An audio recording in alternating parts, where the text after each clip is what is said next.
Hey guys, Aunt Becca here today, and I've got for us Chocolate by Hershey. This is our final chapter 7, and also we're going to read the afterword. So this is the end of this book, and let's find out how this story ends.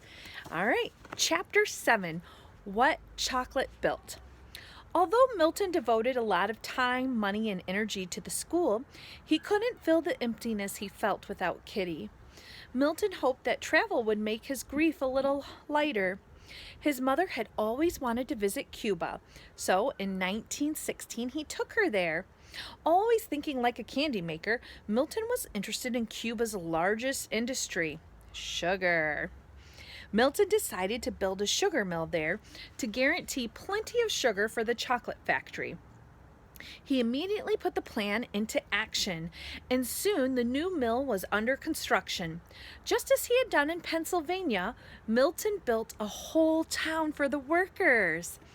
He called it Central Hershey, and he made sure there were homes as well as recreation for the people.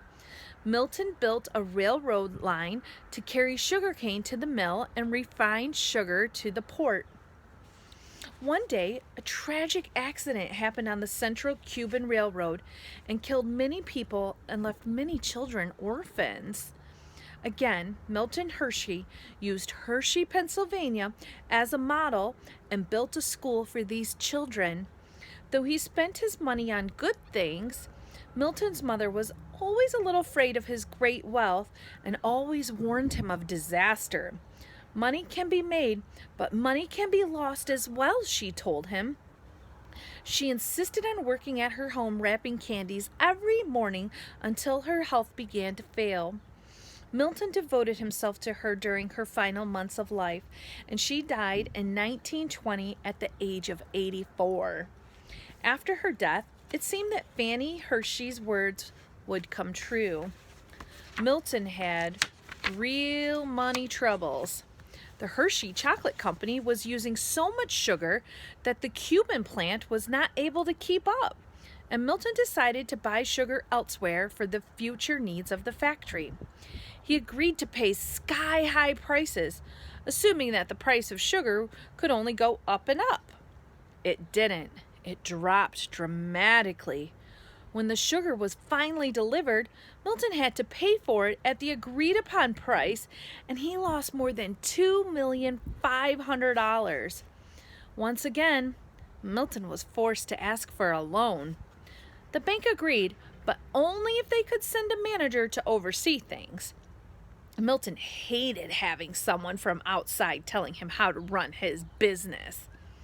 Milton vowed to pay the money back in record time. He asked his workers to put in extra long hours to help pay off the loan, and they happily obliged him. Their boss had always been fair and generous with them, and now it was their turn to help him. Of course, Milton worked harder than anyone else. He trimmed expenses and found new markets for his products.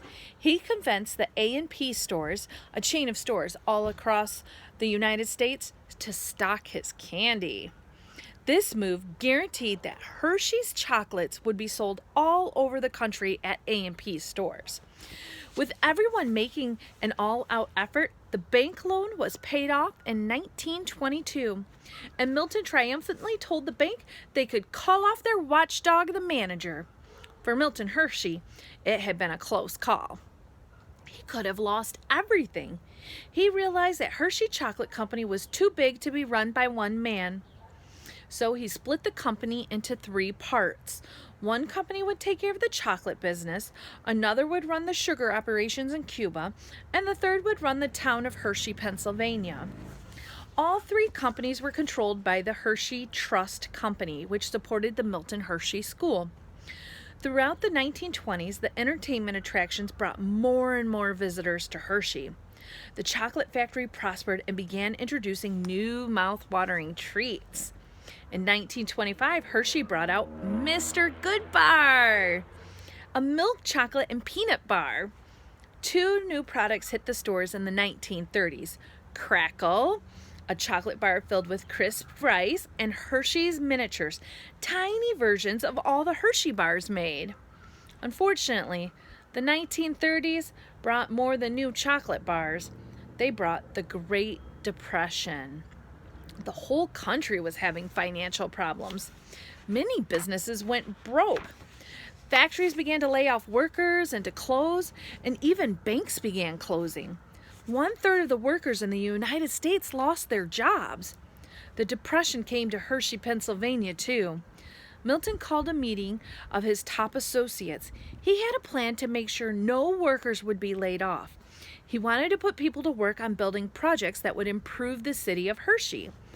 The company had enough money to pay for the new buildings, and with luck, the Depression would be over before too long. Milton's associates worried that the demand for chocolate might disappear, but Milton decided it was worth the risk.